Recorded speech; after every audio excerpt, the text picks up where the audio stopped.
What it do, everybody? I'm back today with another video. I apologize for my absence over the last couple of days. It's been pretty busy, and I frankly haven't had that much content to upload. It's just a lot of these play now videos. I swear I'm gonna do some more park because I really like doing the park. That's fun for me because I actually upgraded my player to a 98 overall, so I'm gonna be going out into the park all the time now. I'm at All-Star 1 right now. Anyway, the point of this video, as I'm playing play now with the Timberwolves, I'm going to talk about next year. I want to do a couple more of these videos. I don't know how many more of them I'm going to do, but in this video I'm going to be talking about why Ben Simmons is going to win Rookie of the Year next season.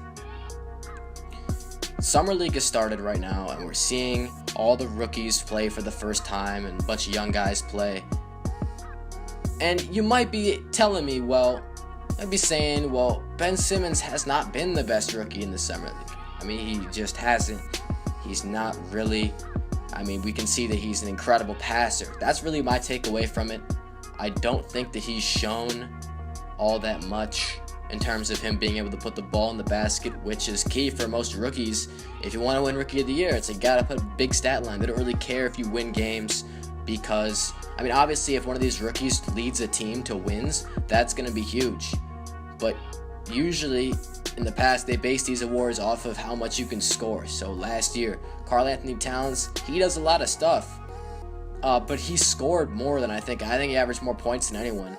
And Jaleel was the only person that was close to him in scoring, but Jaleel doesn't do as much stuff as he does, so it makes sense. The year before that, I think Wiggins won it, and then the year before that, Michael Carter-Williams. I hope I'm not skipping a year. But usually if you can score a lot of points and put up nice stats, and I think Ben Simmons is he's gonna fill the stat sheet with the 76ers.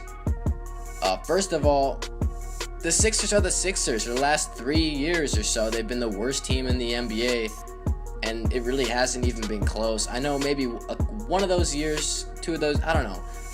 It's been another team, but I feel like the Sixers have been the worst. They were last year, and they had another year in there where they were the worst, but they've always been at the bottom in terms of record-wise, and we all knew they weren't going to be good. Actually that season where Michael Carter-Williams was a rookie, they started out 3-0, but they only won 17 games, something like that.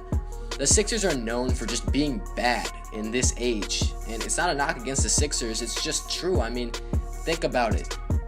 The process or whatever with Sam Hinkie, he's gone now, but they just tried to get a lot of picks that would help them in the future, and they didn't want all these guys who had talent now, so they really weren't trying to be good.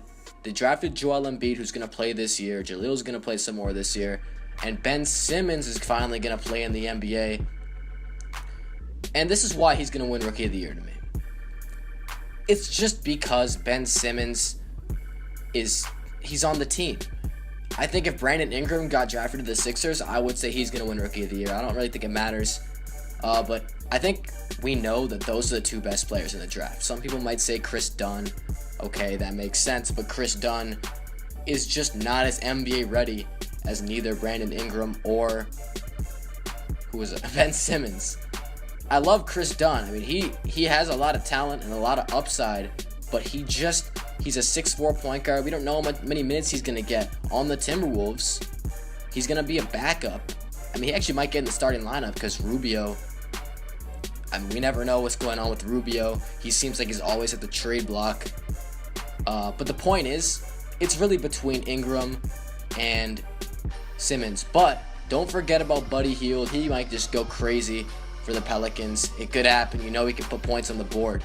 But the reason why I separate Simmons and Hield is because Simmons is just going to do more. He's going to get a lot of assists and rebounds. And I know I said before it's whoever averages the most points. That's not really true. I think I should rephrase that and say it's whoever averages, whoever puts the most in the stat line. Whoever's stats are the best. If you average 15 rebounds a game and only 8 points, you're still better than a guy that averages 11 points and 1 rebound per se. And that's Ben Simmons, because Ben Simmons might not score as much as Buddy Hield, but in the end, he does more on the court. And he's going to be the main guy for Philly. He's going to run the offense. He's going to get a lot of assists. He's going to put points on the board. I know he can't really shoot the ball that well, but he's gonna produce. That's just the point. He's super NBA ready. He was the obvious #1 pick on draft night. Unless he's a complete bust, he should win Rookie of the Year just because he is going to have the ball in his hands all the time. He's going to be making plays. Not to mention, he's a 6'10 athletic ball handling power forward that can pass and rebound. It's pretty scary to imagine what he could be in a couple years. Guys, I'm not a Ben Simmons fan, alright? I don't see that in a good or bad way. I'm just saying, like, it just seems like there isn't really another way that this could happen. I mean, Buddy Hield, Ben Simmons, and Brandon Ingram, like the 3 big names for Rookie of the Year. But Brandon Ingram's going to be playing on a team with a lot of guys that can score. I don't know if D'Angelo Russell is going to be on the Lakers next year. He probably will. But they still have a guy like Jordan Clarkson. They signed Luol Deng. Who else was that? Mozgov, like the worst contract in free agency this year. I mean, they have a lot of guys on the team now that can do stuff. That's why I don't think Brandon Ingram is going to get the ball nearly as much as Ben Simmons. Because think about who is running point for the Sixers. Is Ish Smith? I don't even think Ish Smith is still on the team. Jared Bayless. Jared Bayless is running point for the Sixers. And the Sixers also signed. Didn't they sign Gerald Henderson? Okay, Jared Bayless and Gerald Henderson. I mean, they might have the ball sometime, but you really want, those guys are veterans, and you're not going to want them taking the ball away from a guy like Ben Simmons, who you want to lead the offense so he can develop. It just doesn't make sense. Ben Simmons is going to be the key to the 76ers next year. They're probably not going to make the playoffs, but it's good for them because they're going to win more games than last year. They're going to develop. They're going to learn to grow. They're going to learn to win, which is something that 76ers players haven't done in years. I mean, I think the future is bright for Philly, and that's why I think, this is a prediction, okay, guys? Don't quote me on this because I'm not telling the future, but that's why I think Ben Simmons is going to win Rookie of the Year next year. Please like, comment, and subscribe if you enjoyed this video. I'm out. Thanks for watching, y'all. Peace.